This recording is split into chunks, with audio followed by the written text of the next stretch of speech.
Aminado po ang OWA na hindi pa rin magiging madali ang paglikas sa mga Pinoy na nasa Middle East kahit kumuha na ng chartered flights ang gobyerno para nga po masundo ang ating mga kababayan sa gitna ng gera.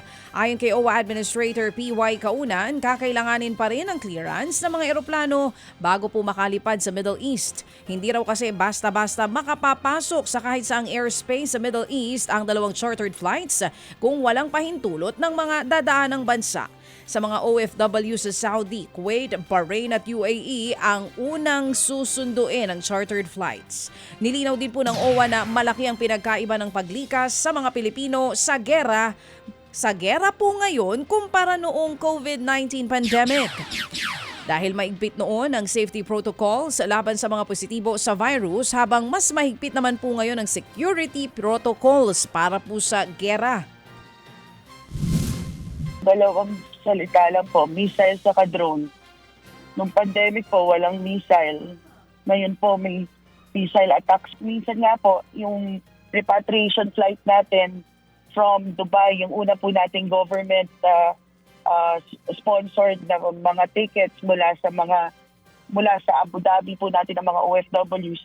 Pagpasok po nila ng airport ng Dubai, yun po yung may pumutok sa labas po ng airport at naantala yung flight ng alos 9 na oras.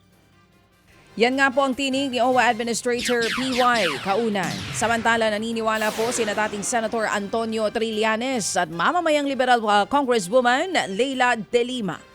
Nakampo po ni dating Pangulong Rodrigo Duterte ang may pakana sa paglutang po ng 18 dating Marines.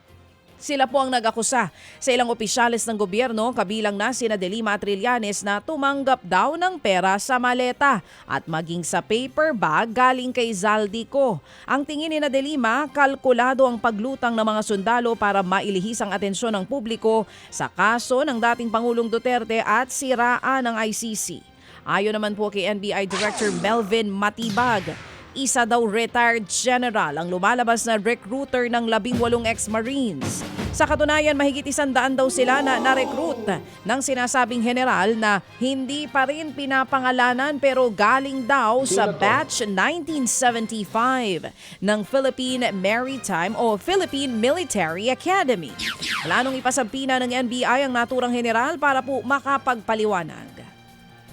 Sa iba pang balita, inilabas po ng kampo ni Vice President Sara Duterte ang listahan ng kanyang mga magiging abogado. Kaugnay po yan sa kinakaharap niyang impeachment proceedings. 16 na mga abogado ang bubuo sa legal team ng Vice Presidente. Kabilang po ang mga abogado mula po sa Fortune, Narvasa at Salazar Law Firms.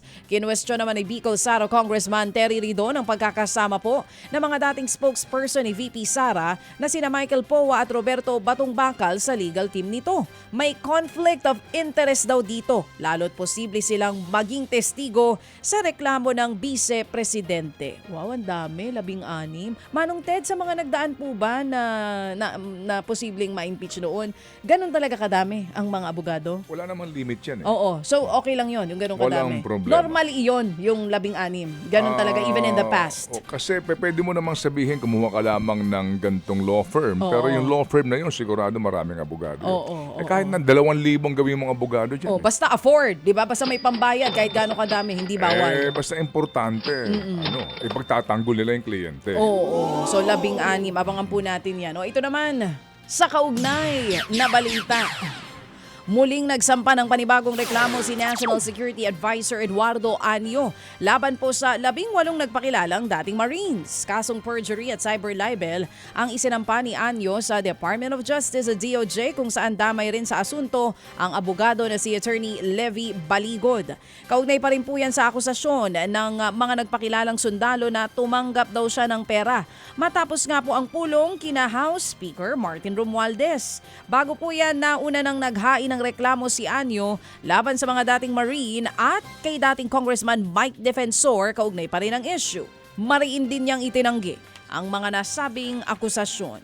Mga kapatid, para sa iba pang mga balita at impormasyon, sundan niyo po kami sa X, Instagram, Facebook at syempre sa TikTok, True Network PH. Mag-subscribe din po kayo sa aming YouTube channel, True Network. May website din po tayo, truenetwork.ph.